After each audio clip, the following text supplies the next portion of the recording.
All right, and we're back.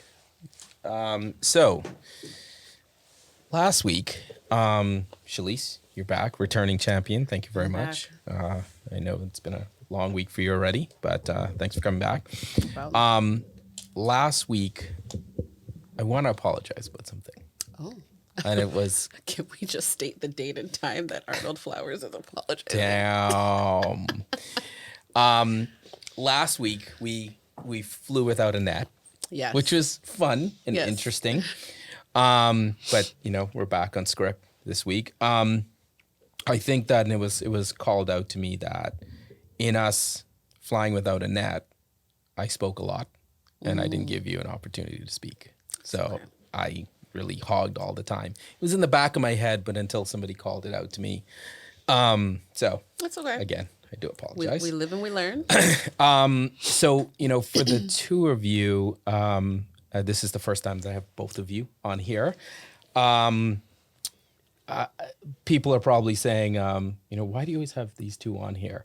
I would say that there's a certain demo that is really gravitated to you guys. You guys have quite the fan base, or the fan club. But I wanted to actually quote something from somebody about the two of you.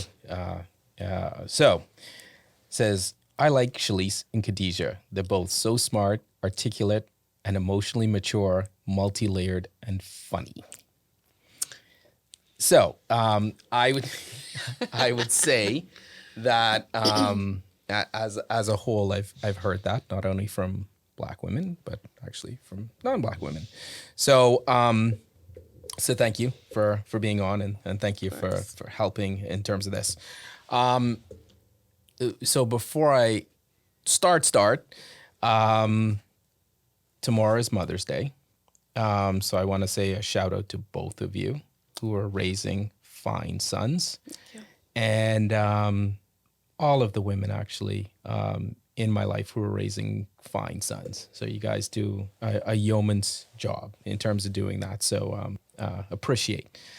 Now, continuing at the Mother's Day, there is going to be a Mother's Day theme that's going to be going on. And apparently there's a Versuz on Sunday with SWV and Xscape, which I think people have wanted this one for a while. Yeah. I'm a neophyte, I would say, as it relates to girl groups from this, or women's groups from this standpoint. I would have probably off the top of my head said SWV in total. Like, that's just me. I'm just, you have to make your face up. But I have probably heard more Xscape I'm more total than Xscape. So that's why, for me personally. Okay. So, why don't we talk about what do we think is going to happen prior to who do we think is going to win? And let's just go from there. Shalise, I'll start with you. I mean, I love both groups. I'll put that out there. They both have amazing songs. But in this one, I think SWV is going to take it without a doubt. Their catalog's a lot bigger. Sure. They've got, you know, more bangers, more recognizable songs. But Xscape, I think people are going to sleep on Xscape, and they're going to come with some surprises because they've got some really good songs as well. But SWV is going to take it.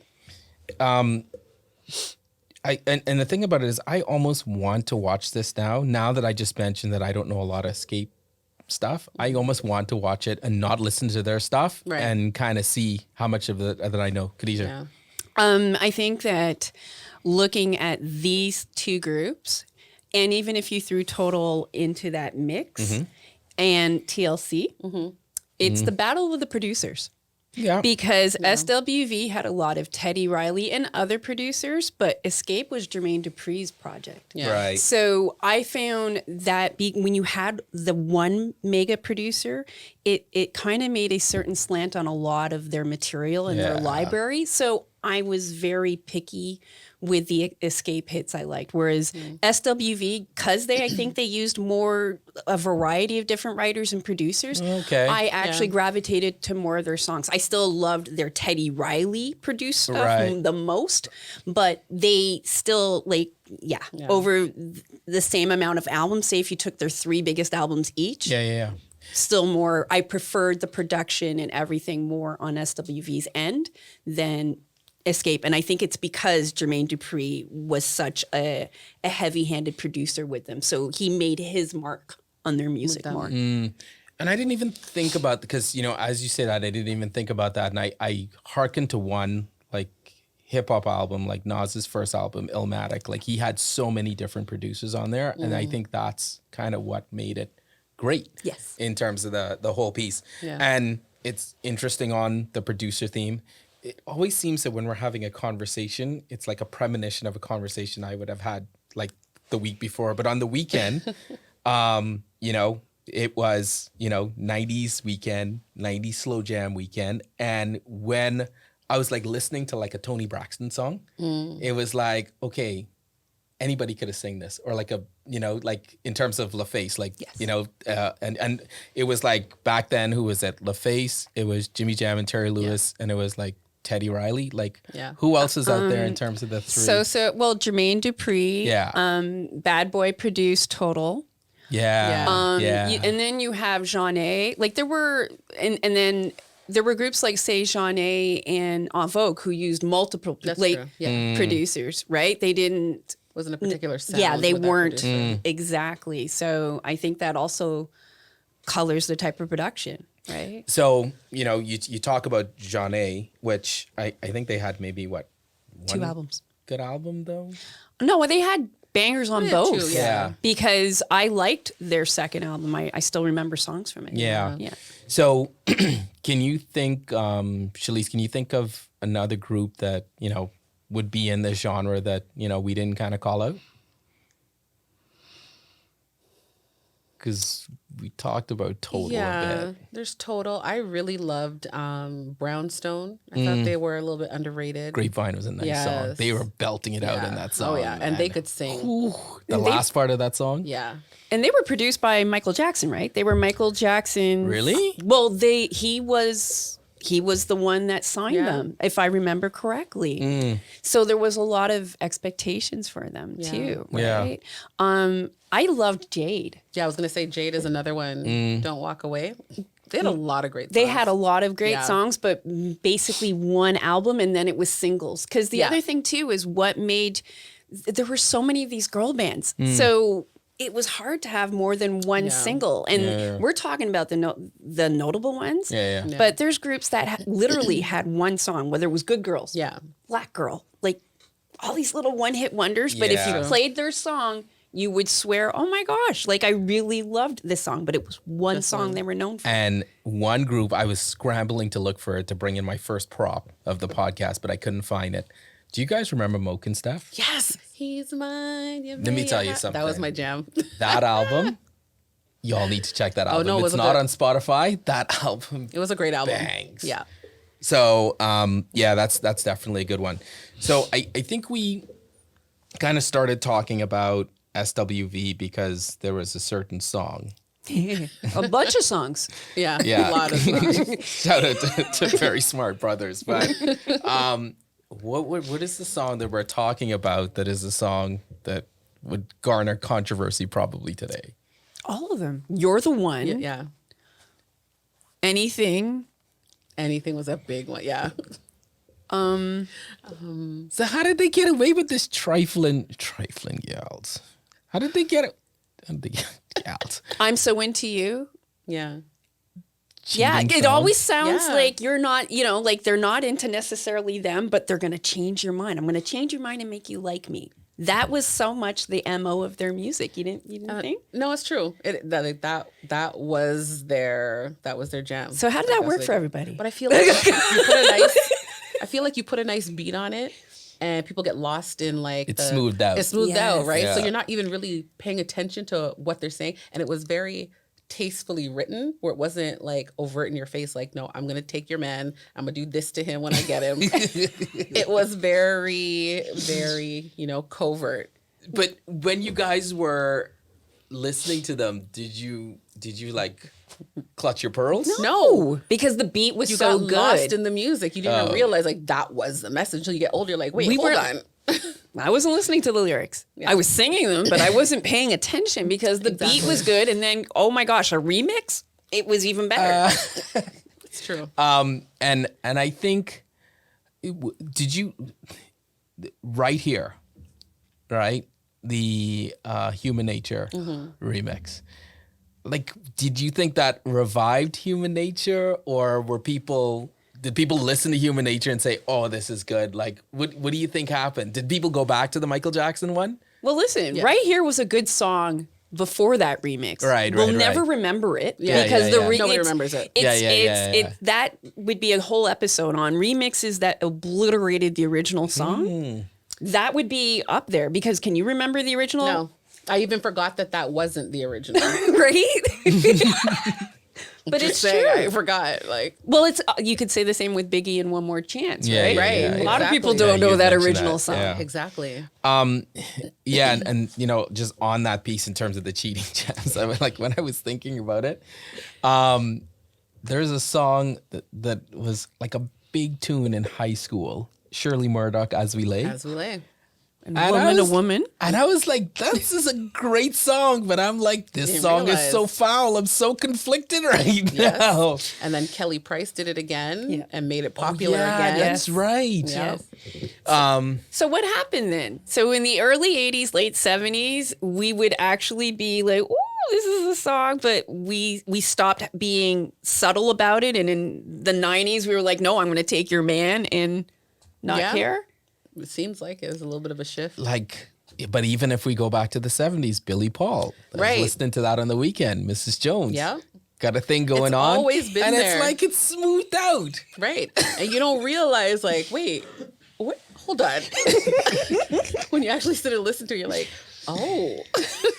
But what happens if, you got caught out there and then that song comes on and your girlfriend looks at you? Right? So. Well, maybe that's why, like, because the second part to what I wanted to look at was what happened to these girl bands, because there aren't girl bands now. So did we? And honestly, I think it's like the common theme. I'd say 90% of girl bands that were popular then and are like nowhere to be found now, it was that petty girl cattiness. I think that has kind of pulled them apart. Interesting. Every girl group, you hear that there was some sort of drama. But Destiny's Child was one of the last major ones, if you think about it. Stole my thunder. Sorry. No, it's good. I was thinking about that. Yeah. I was like, what is the last good one? And It was Destiny's Child. And they had their solo projects and they still came back together, at least, and they still support each other today. So if anything, But I mean, if they broke the mold of women not being able to get to a certain along. extent, though, because if you take it back and you look at the original members of Destiny's Child, Yes. there was drama with LaToya and Latasha, I think what their names. I didn't and it even was know they were part of Destiny. exactly, Yes. and it was them two versus Kelly and Beyonce. Okay. Then they broke up, and then it was just Kelly and Beyonce, and then they brought in Michelle. No, before that they brought in Farrah. And Michelle. They were both Farrah at the and same Michelle. time. And then there was drama with Farrah. Then they kicked her out. Iterations this group had. Yeah, because But they all kind kind of get along now. Like they're to a certain extent. And well, Kelly and Beyonce. but I think, and Michelle still gets along with them. Yeah. But LaToya Luckett, I think, kind of buried the hatchet with them too. Yeah. Don't you think they kind of treat Michelle like the redheaded stepchild? Like, Yes. they're like, Yes. you don't look that fine, and you They're can't like, sing that good. We'll but give we'll, you one bar on this song. Yeah. That's Well, all you get. we'll make sure you're still part of the fold. That's Right. probably because, like you said, they were going through multiple iterations. They probably just wanted somebody they could control at that point. Yeah, Yeah. we need to get off this topic, because if I start thinking about Calandria anymore, any other ones? Any other ones that we could think of in terms of cheating jams? I can't really think of any. I mean, I'm sure there's a lot out there, and it's funny because my son Yeah. now thinks of them, and he's like, "Did you hear that?" So I'm like, yes, I Yeah. know, it's cringeworthy. All right, so I wanted to talk, Shalise, for you've been on here a couple of iterations now. Yeah. You had me shook with the Travis Kelce thing, to where I've kept on revisiting it, and I had to revisit it one more time because a certain individual has now gone off about Julian Edelman, and now that I look back and I look at their fantasy roster, and I was like, why would they always draft Julian Edelman? Like, he's not the type of player. He's like a waiver guy, like to have matchup weeks. Why, Yeah. So it finally got revealed that the same way you would risk it all for Travis Kelce, Yep. the individual sitting next to you would risk it all for Julian Edelman.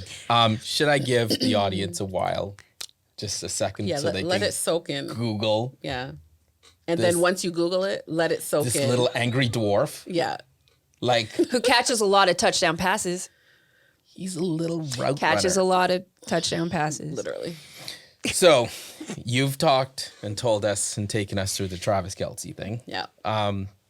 You need to, here's your chance. I need to explain myself. Yeah. Well, I need to then shout out Deezus and Mero because I saw, Julian Edelman on their show for the first time without a helmet on, Okay. Yep. without the So beard. many times with that. So he looked cleaner. And just the conversation they were having and knowing he grew up in the Bay Area, I'm a sapiosexual. Okay. So the way he was talking was wooing me. And in the almost back of my I mind, need the to hear fact him that speak because I never heard him put sentences together. Me neither. and then the back of my mind, the way he saved my roster a few times, that helped too. Okay, that helped too. I'm not a Patriots fan. I'm not. Okay. But when I picked him, he was saving me. So to find out that he was kind of down, and there's you don't he's find, down. There's a sign. You don't find there's a sign. There's certain Certain white guys. He checks black chicks. There's a sign when a white guy will check black chicks. There's a sign. I mean, I usually Sometimes am a signal. keen and I can recognize the certain thing that would say like, yeah, you like some sisters. But Julian Edelman, I just don't get that vibe from him. Really? Well, holler at me and we can find out. Julian, you heard. Travis?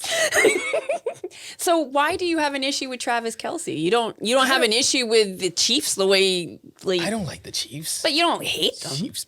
Let me really. tell you something. I dated a girl, and her second boyfriend worked for the Chiefs. Oh. And I think I'm still scarred from that because I'm like, he went from that me to. Just only works in the Chiefs organization. So I think I'm still scarred from that one. It got personal. Yeah, I never really liked the Chiefs. So would you say, I'll step back. Shalise, I know that I wouldn't even ask you, but you would go on record to say that you've never dated a white guy. I have never dated a white guy. I believe that right there. I mean, I do won't you get want to into get into the technicalities. reasons? No, I don't know. I don't want you to get into reasons, and I don't want you to get into technicality of what right. dating means. Okay. I had a big conversation this weekend about dating versus being in a relationship. Blah, blah, blah. Anyway, so have you dated white guys? Not since high school. I kind of even contemplated it a little, early college. So probably definitely 17 would have been the last time. Okay, Age so 17. Shalise, I know you wouldn't consider it, but would you consider it?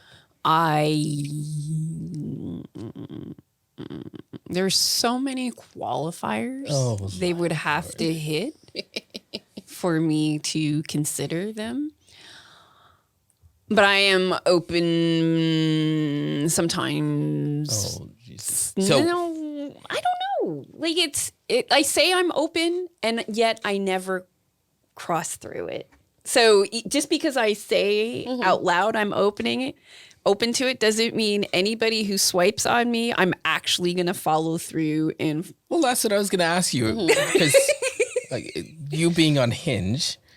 why we gotta put out like my apps? Like Just exposed her. hard. You can beep that out, I guess. No, it's okay. I'm using it as a case study to say if you see a guy, is there a type of guy that you would then say, based on his profile, would you be able to tell if a white guy is into black girls, or is there types of Not from white the guys? profile, not as easily from the profile. Although certain ones, there Some, are yeah, certain some. certain ones they telegraph it definitely. Certain ones Based on what? I think little words they might put in their profile or the area, or they'll telegraph it when they come into you, when they swipe on you, like if Just you're on all an in app. their pictures, like Yeah. their swag. Like there's a certain swag that it's gonna sound funny, but it's a certain swag that a man has when he dates black girls. I'm just saying. They're gonna Okay. want to let you know in some way, shape, or form if that's what they're Because doing. look, you look at guys like Travis Kelce. You know, he likes black girls. His current girlfriend is black. Notice I said current because that could change. Wait, he's not married? No. I thought he was married. No, he's dating this very beautiful black girl. Okay. But the way Travis presents himself, the way he dresses, his sweat, there's just something about him. Even the way he has his beard, like if you heard him talk and like you would think he's a black guy. Like there's just something about him. He has a certain swag that you're like, you down. You like the sisters. In the alternative, Robert De Niro, not surprisingly at all, Right. that he is down with the sisters. Oh yeah. You know which ones? Tukey Smith, Yeah. Hightower, And all of them run him up the on. fact that I even know someone. All of them run him up on breaks. But anyway, he hasn't learned yet. So, but you know which one surprised me? Dirk Nowitzki, Yeah. right? But Dirk Nowitzki, he would. But then he got a certain attitude to him that could Okay. only come from being with a black woman. That part. That because even if we're out socially, Yeah. and you see a black, like if we're at a primarily black party, so like a boat cruise, boat dance, whatever, social gathering, public, say 300 people. Yeah. If there are if there's a black girl there with a white date or a white partner, there's a vibe. There's a look, definitely. So, and They don't look like they didn't know how they got there. They can actually dance. No, Yeah. no disrespect to Or white they boys can that don't fake pamper it. them, but you know, So, okay. And Shalise loves this topic in terms of, black men who date outside their race. Given the fact that then, for whatever reasons, the pickings might be slim in terms of black men and your preference being to date black men. So you wouldn't consider it and you would consider it then. I say theoretically I would consider it. I have yet to actually do it. Right. I've made it maybe on one coffee date with a white guy. saying you went further than me. But for me, It was 20 minutes. 20 minutes too long. No, but I mean, to each their own. Everybody's free to date who they want to date. It's whatever. But for Can I put that on me- record? Put it on record. Everybody can date whoever they want. But for me, I just love black guys. Like that's just my preference, and I feel like there are way too many black men in the spectrum of black men for me to go outside and date someone else. Like if one type of black guy's not my jam, I can find another type. You know what I mean? Like the spectrum's so broad. So I'm not gonna mention the podcast because I want them on my podcast one day. But I was listening to one where they were talking about dating profiles, and they were talking about black guys and dating profiles, and they said they can tell based on the black guy's dating profile if he dates white girls. I could agree. Really? Sometimes. I mean, some are. It's the type of pictures sometimes they'll put. Because I okay, and I don't see the guy side. So, like, what is it? Because they dress preppy, or just because? I mean, there's certain types. Okay, so you'll again. There's some that are very pretty boy model type guys that you can see them dating a white model type girl. Right. He's not You're going like- to date anything else other than Right. that. Right. Very, It's the very like vanity. high class. Yes. Yeah. So I'm like, okay, I can see you date that. Okay. And then you have some of these Caribbean men. Are we talking about? Okay, I'll let you finish. Yeah, some of these Caribbean men that you can see like, yeah, you that type. You need to expound. We're on a podcast, so You just have some, and whether it be for papers or whether it be they just like a certain type of white woman, but you can look at a certain Caribbean men and be like, okay. I don't know. It's just something about them. When you look at them and you're just like, yeah, I can see that. And it's usually like, it's going to sound funny, but like, it's usually they're really skinny, scrawny. What the hell? Caribbean men. And they usually have a type of white woman that they like. Okay. And check this out next time you're looking. Okay. Like you'll see, like it'll be like a real MAGA black man. And they tend to like a bigger, more voluptuous white lady. You tend to see that a lot. I don't know why, but I've noticed that. Oh, did you have thoughts on this? Or? Hey, to each their own. We'll say that again. No? They telegraph. They telegraph with their photos. Okay. Yeah. For example, and I'm just thinking off the top of my head, if I see shots on a patio, I'm gonna think you might date white girls. See what? Like, you know, that downtown Yeah. patio shot, if that's in your profile, I'm mind you, I have an investigative background for my job. So I'm looking at the photos and I'm looking at the story you're telling me with the photos. So if you're only showing me photos in fancy resort areas, that's going to telegraph something to me. Okay. Or if you Right? have photos and you're black and all of your friends are white. Yes, that's date white women. absolutely telling something to You me. mean in the group picture? Yeah, those Yes. are pictures. And all your friends are white. It's like, yeah, okay, you probably date white girls. Yeah, and here's another thing. The bathroom selfie, the shirtless bath, that telegraphs something too. Just putting that out there. Exception of the bathroom selfie. I feel so triggered. And I the whole social media thing, I've been told on more than one occasion, I don't know who's listening to this, but that and not in terms of white girls and black girls, but my Instagram, I know you're going to talk about my Instagram being black girls and Okay. I date white girls, but my Instagram seems to be like my alter ego, Yeah. Yep. right? Yeah. Like outside of the You're Clark Kent with that shit. Yeah. Yeah. I can see it. Yeah. and when somebody mentioned it to me, I was like, I don't know if she's disappointed. like she would say, "You're nothing like your Instagram profile," and she wasn't. Like I said, It's almost like you're catfishing. interesting. That's Right? actually a very good perspective. Yeah. Because next topic. here's the thing too. No, we're sticking in this. One of the biggest Sorry. things that kind of make it hard for me to date outside my race is I'm always going to have to guess. I have to extra qualify. Could this person be racist? Do they live Yeah. in an area that, Yeah. or if they say I grew up in blah, blah, and I'm like, oh no, Yeah. I cannot, no. So it's like, so when you already have to think that further ahead, Right. and I'm lazy as I get older, dude. I just don't want to have to worry about. On top of it, are you a racist? Right. And on top of that, I don't want to have to.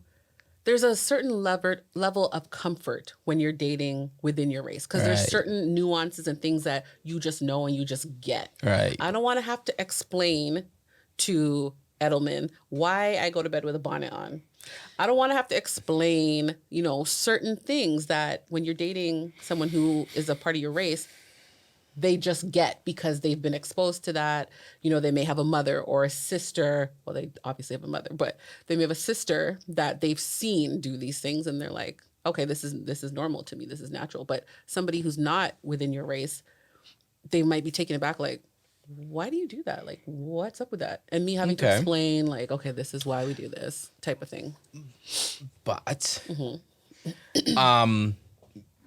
I get, and before I kind of put the question out there or an observation, I would say, Khadisha, to your point, I would, where you say, is this person racist or not? For me, it's the actual inverse. I've literally ended conversations where somebody says, I don't see color. Yeah. Not realizing that that is a microaggression. And people thinking it's okay. And then them wanting pats on the back because they don't see color. And it's like, that's a problem what does that in and even of mean? itself. Yeah, and I was being lazy when I say I don't want to guess if you're racist. I don't want to, I'm not going to assume everybody on there that even approaches me is racist. I just don't want to have to guess if you're going to make racist microaggressions. I don't want to worry about you stepping on landmines, like saying I don't see color, not interested. I don't want you overqualifying it. I don't want to be uncomfortable going to your parents' house or your relative's house and them looking at me like, oh. So then I can't believe we're going tangential on this, but anyway, do you then believe it's possible for a black guy to date a white woman then who is down, who understands the black experience, who might not be able to identify or feel from an empathetic standpoint what it is, but be able to understand? Yeah, but you have to put in the work. It's similar to that conversation we had about getting an invite to the barbecue, to the cookout, right? You can't just get a cookout because you get an invite to the cookout because you've got swag. You have to put in work, right? So you're a white woman and you like to date black men, right? You know what you're getting into, right? Let's say you start a family. Like, you need to put in effort. Like, are you, because one thing I can't stand is like when there's like a interracial child born and they're walking around with their hair not done. Like, you need to put in work to understand that black hair is different than white hair. Right. And you need to do some research, right? So that you can do the hair. I don't want to hear the excuse, well, I don't know how to do the hair and it's different. No, you chose that. So put in the work to understand and learn the culture, the hair, all these different things, right? That go along with that. So outside of the surface stuff, then the hair, Khadisha, what would you say that a white woman have to do to put in the work to understand the cause, to be down for the cause? I think I've met the odd white woman who has put in the work. Even if they're not personal, like friends of mine, I've met them through other people. Right. There are definitely white women who aren't performative with their allyship, for sure. But finding them, that's not my job. Right. So it's the finding, and discernment of that from the ones who just want to get pat on the back. But even with family, checking your family members, the ones that are racist or make those, comments, checking them, stopping and saying, look, it's not acceptable. You can't say, instead of letting it kind of slide like, oh, she's like 70. That's what no. Yeah. Or taking the path of least resistance, which, a lot is what happens often. I've seen like there's been interracial relationships I've been around, even with within my own, family, where one culture is getting subverted or ignored or avoided versus the other, right? Like, so, and that was, I think, a lot more prevalent in the 70s and the early 80s because it's, they were those parents were the rebels then getting together, right? But it's now not enough to have just gone down the road to date or to have a family. You've got to want to put in the work, and I think too, I'm going to pay more attention to the white women who still connect or try to connect with the black women attached to the black spouse that they have. Because if you ignore the black women or feel competitive with them, then that's an issue. That's a flag to me. Big red flag. So, but do you think, I want to be careful about this, but do you think it's almost, I don't want to say showing humility, but kind of understanding your place once you come into, as a white woman, once you come into that fold with other black women? Again, not knowing your place, but reverence to some point? I can't speak to all the different dynamics. Right. There's different family dynamics. There can be black women who are not going to expect any kind of, like fealty. Yeah. But, and it doesn't mean that that there's a visible power dynamic. Right. But I think that they've got to look like they want to form more connections than just with their man. Yes. because you're getting into a whole culture, and your children are a part of that culture. Yeah. If I feel you were only invested in the man, if that relationship ends, what do you think's going to happen when you take your children and you go? Yeah. Right. I've seen what That's happens. yeah, exactly. It's a big thing. They lose that whole half of their culture because that person didn't try to form ties or, with other members of the community or of the family. They only were focused on that spouse, that partner, and that they was were it. Everything. Yeah. And, as you were saying that, and I was kind of looking back to, my own experiences, my family at the end of the day, they were just like, does this person take care of him and does this person make him happy? Like, regardless of like the color, right? So that was always a thing. But, I would say that growing up, I grew up in the Bahamas where it's like 80% black, 20% white. Yeah. So, but, early on, I remember I can't remember how young I was, but I remember we used to watch like, the beauty pageants. Yeah. And, I would always root for a certain look. And then, my older sister finally called me. She's like, because I was always like picking the light skinned girls. Yeah. And not to that point, I never dated white girls or whatever like that. And she was like, she turned around and was like, you really like white women? I was like, what is happening right now? And I was like, what are you talking about? She's not white. She's like, no, you like white women. Yeah. So that was the kind of thing to where nobody, I guess, was surprised at that point. Right. Yeah. So it's just interesting from that point. And, we had a conversation about light-skinned boys being played out. Like, I remember, though, when I was in high school, the person that I was dating was like, yeah, I'm dating you because I wouldn't date anybody a darker complexion. Right? So it had to be the same complexion as her or a lighter. Yeah. But then something happened in the 90s to where we got played out like Kwame's polka dots. Because y'all came across as being soft. No, And then I was That's just Christopher Williams' fault. and I'll be sure. and I was just like, what, how? And then it was all about like Wesley and, all the Right, because that was 92. That was like New Jack City. Yes. Christopher Williams Yep. took the L for all team All light skin into perpetuity. Yep. And it's because Nino Brown said it. But you know what I found Said it. interesting, though? Because, that was the height of Afrocentricity. There were black guys who were perpetrating pretty hard. They would go and look for the darkest girl to date just to say, look how black I am. But on the down low, they were having sex with white girls. Like, Wasn't School Days touching a bit on that? Yeah. yeah. They Julian did. was a bit like that. So, But now it's acceptable.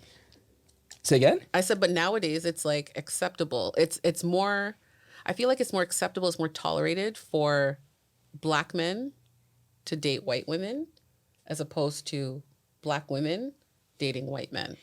Yeah, look Yeah. at Jodie Smith Turner, and like she got a lot of flack when she got together Yeah. with Pacey from Dawson's Creek. And the thing about it is, like, I'm not gonna lie, when I see a black girl, a black woman with a white guy, I always look at him and be like kind of, or it's like, Really? yeah, he better be handsome kind of thing. Because if he's not, it'd be like, And see, Why are you see with the him? differences though? People don't do that to black guys. They can be with, and I don't want to call anybody ugly, but he could be with an ugly white woman. And it's like, meh. But the minute you see Omari Hardwick. oh, that. perfect example. That 'Cause he's situation. fine as hell. and And his she wife is- then he gets flack for it all the time. But I mean, it's more tolerated, it's more acceptable. But like you just said, people feel like if a black woman is gonna date outside of race and date a white man, it's like, oh, he better be rich, he better be fine, he better be Right. like top of the top. Serena's husband is dreamy. I mean, I wouldn't go that far. Right now. But he grew on me just watching him with their daughter. What and with grew her. on me with him was his actions. Yes, Not his necessarily what he actions and looked his like. words. He was perfect for standing up for the cause. He gave up his seat and said, I want a black person to be in this role. Right, You know what I mean? right. So things like that, it's like, okay. Yeah, but I would disagree with you with the black guys looking at, like, black guys with white girls. Yeah. Because if I see a black dude with a white girl and she ain't fine, I would look at her and be like, dude, you risking it all, really? Like, I just say Not to the same degree as No. black women, man. Not to the same degree. And then we get looked at. It's become such a norm now to Right. see a black man with a white woman. But it's not as normal when you see a black woman walking around with a white man. Yep. It really is not. We're And expected we to get be flack. loyal. Yes. We are expected to be loyal, Loyal to the race. everything, Yes. to the culture, to the race. And so already, and we're expected to stand by your man. We get so much flack. Like, Yeah. if you see a black woman with a white woman, believe me, she's getting flack for it because, like, Khadisha said, we are expected to be that backbone. Right. Like, we have to support black men, but we don't necessarily get that same support in return. And you're supposed to be the ones who procreate the race That's it. Yep. and carry on. So it being Mother's Day then, I won't put your Chera name out in the street. But Rollo, Came home yeah. with a white woman.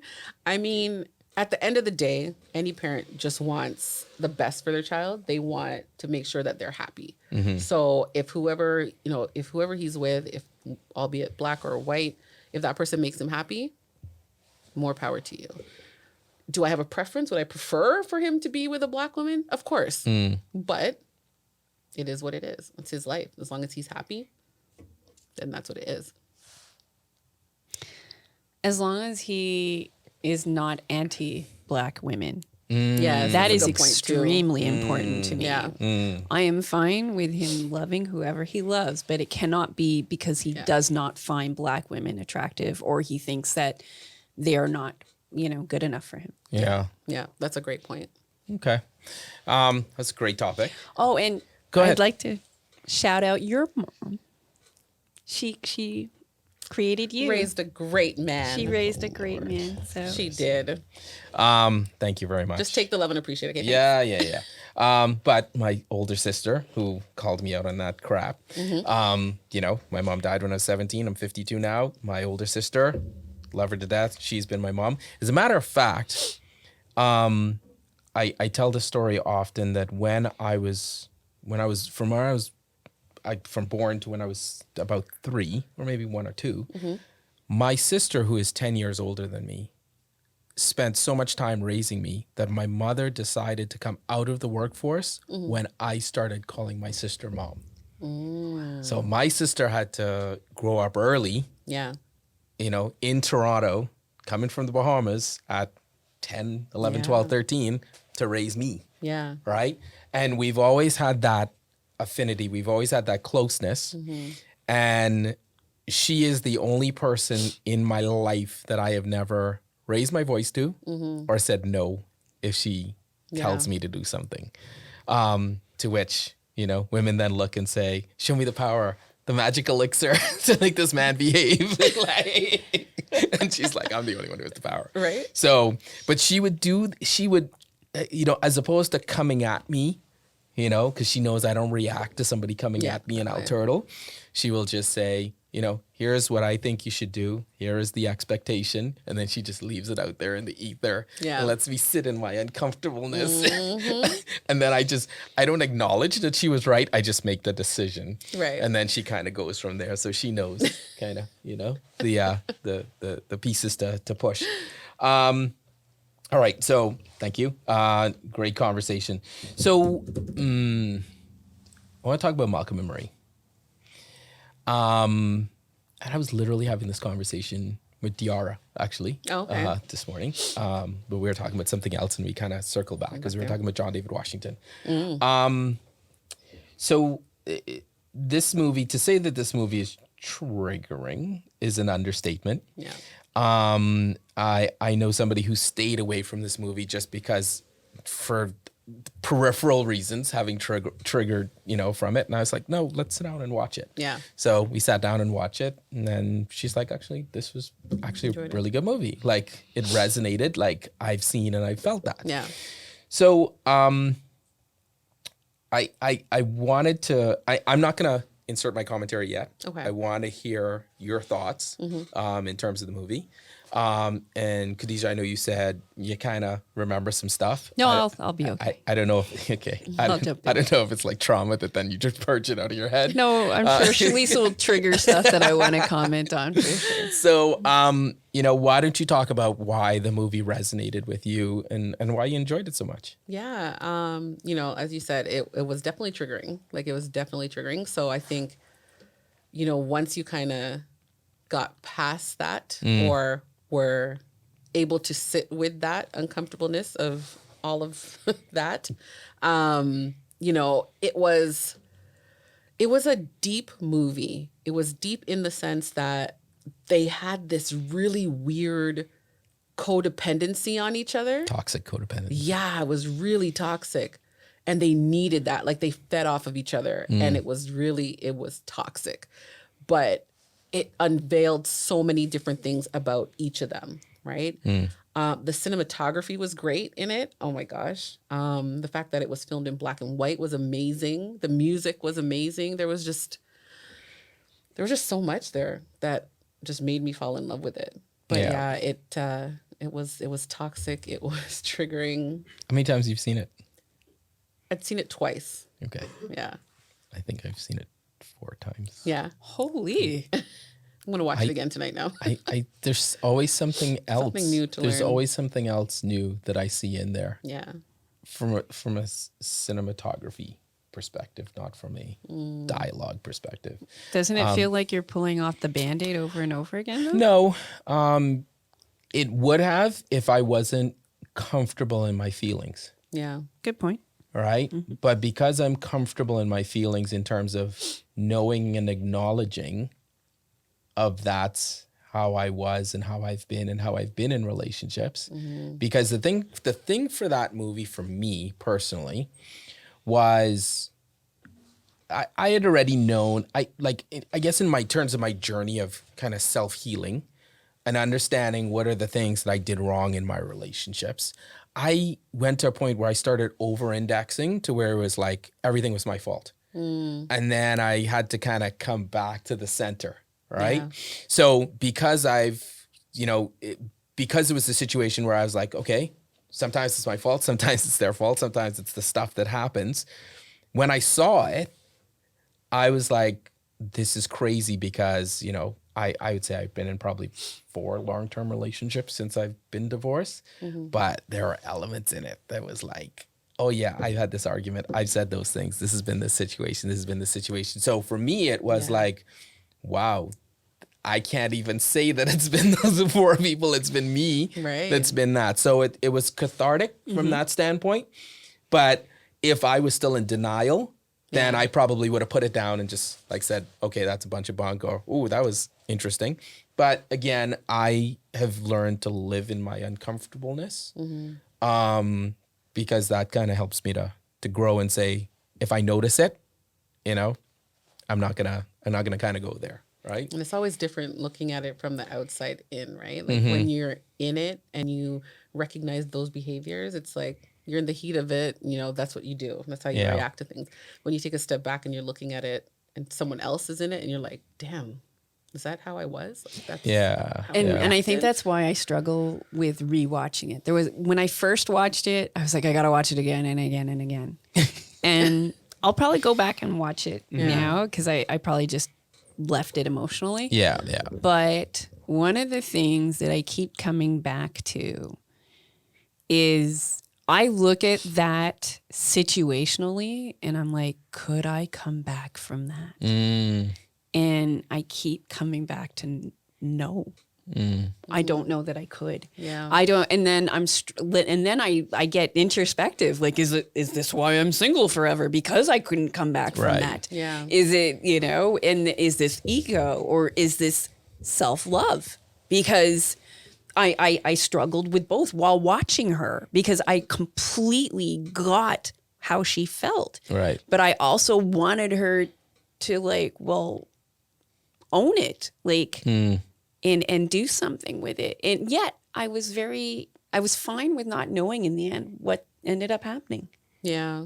What do you think? Do you think they stayed together? I think she leaves. I think they stay together. Yeah. I think they stay together. and for you saying that you wouldn't come back once things were said. I hope she leaves is probably what I should be saying. Okay. Yeah. Well, In my mind, in my heart, Yeah. I hope she leaves because she's not being fed at that table, and she doesn't. Yeah. And I don't think she ever will be.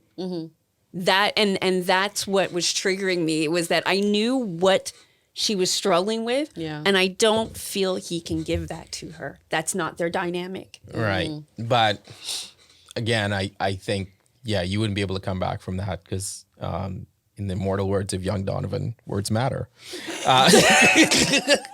And he dropped that on you that day. Holy fuck. So it's like the Padawan becomes the Jedi. So I think for me, I was fascinated that the movie, first of all, was shot in 17 days. Yeah. I think Sam Levinson does a great job in Euphoria. And I think the way that he shot the movie, I don't know if you noticed with the movie is like, even though it's in one house, the dynamics, the power dynamics of their relationship in terms of the arguments, it's Yeah. like It one shifts. up, then one up. Yeah. But what he does is they're always in the same frame. Yeah. But whoever has the dominant hand at that point is was the one, like he would have the one who was holding the power would be in the certain- foreground yeah. and the other one would be in the background. So Yeah. he would always You do see this that shift. switching. Yeah. But I mean, when, we had talked, I don't know if it was with you and I when we were talking about when a woman's done Yeah. with a guy. Yeah.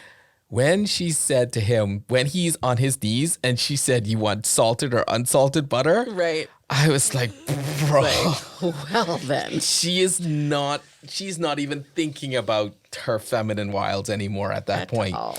And I would say that, like when he's eating his macaroni and he's, he doesn't take his tie off, which is weird. He's like flips it over and he's grunting while he's eating the macaroni Right. and screaming at her. And I was like, did they intentionally want to make him a man-child?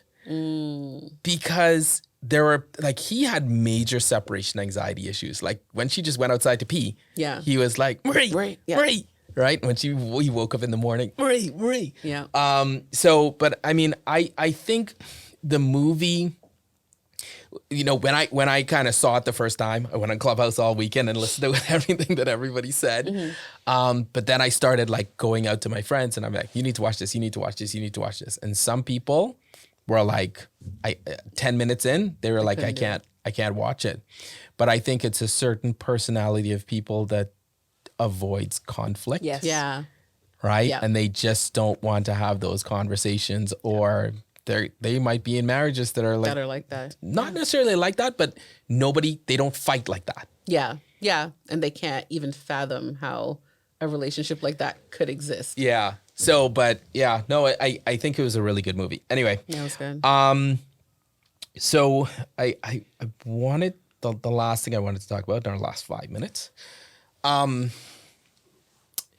I wanted to talk about, I was having a conversation with somebody as it relates to the type of guys that they date. This is somebody who is in their late 40s. And they said, well, the kind of type of guys that I date, it isn't really a type. I don't really have a type. Yeah. I've dated guys who are 300 pounds, but I've dated bodybuilder type guys. Yeah. And I was like, well, that's kind of weird. Like from a guy, I'm saying that's kind of weird because I'm usually with guys, we start dating girls based on looks. And I would say for me, I still lead with dating a girl based on looks, but my tolerance level isn't as high as it used to be, to where I'd be like, hey, yeah, no, I'm out, right? I'm not going to sit there and say, but she fine though. So for you, Shalise, would you say that there's been an evolution in terms of, how you choose your men? Yeah. Or, is there some consistency?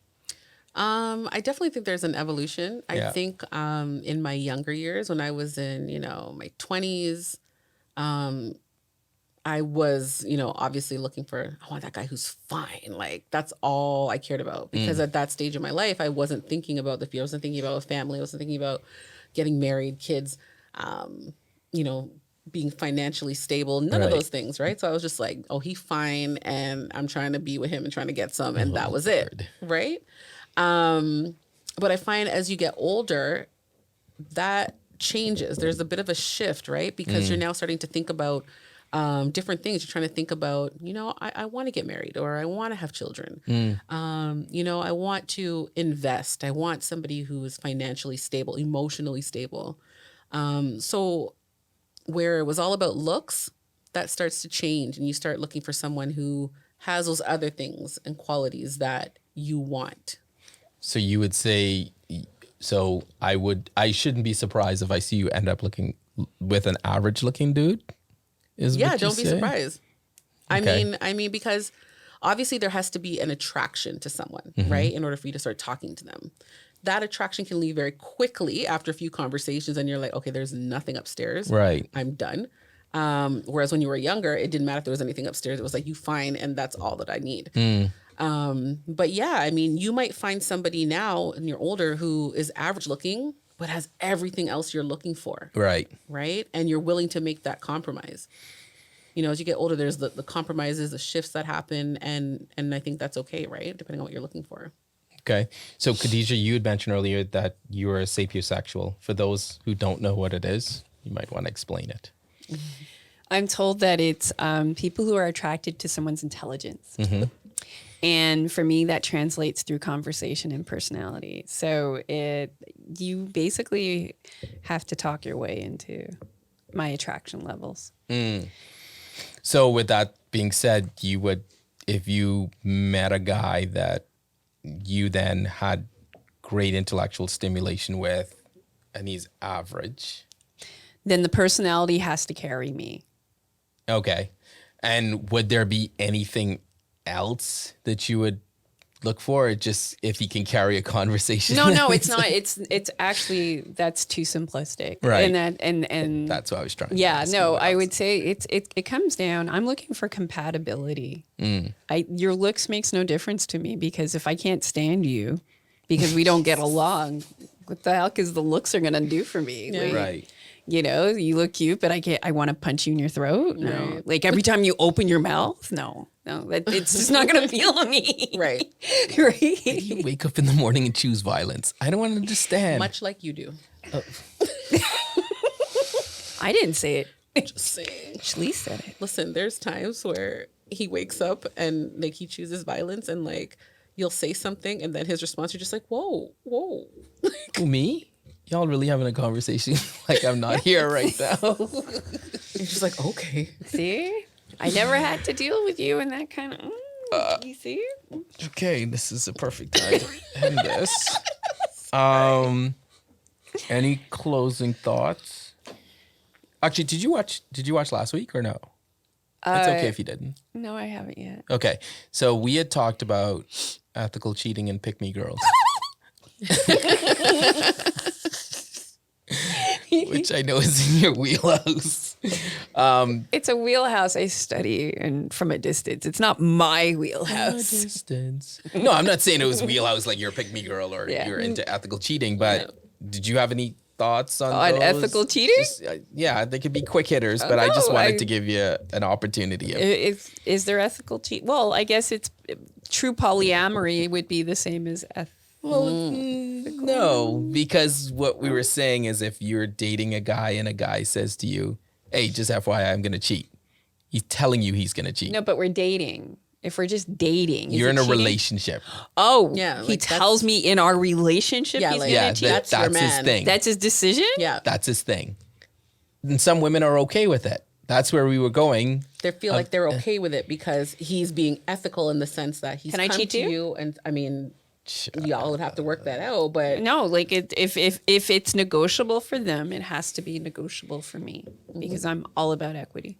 Okay. And we know your obsession with pick me girls. So I don't have an obsession Kinda with them. do. They fascinate me, but no.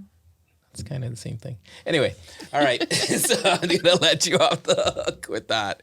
So this was another great week. Thank you very much for joining. And Shalise, I know, like I said, thank you very much. I know that, you dragged yourself out here, but I really appreciate it. all good. Any closing thoughts from either of you?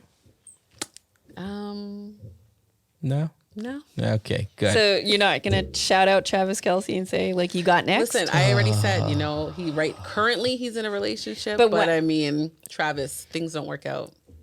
All right. I'd be willing to risk it all for you. No, this is turning into a video dating service.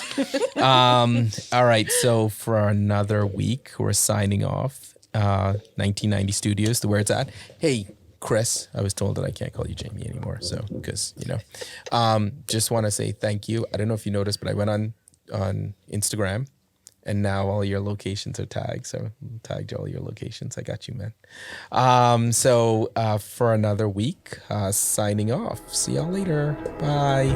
Bye.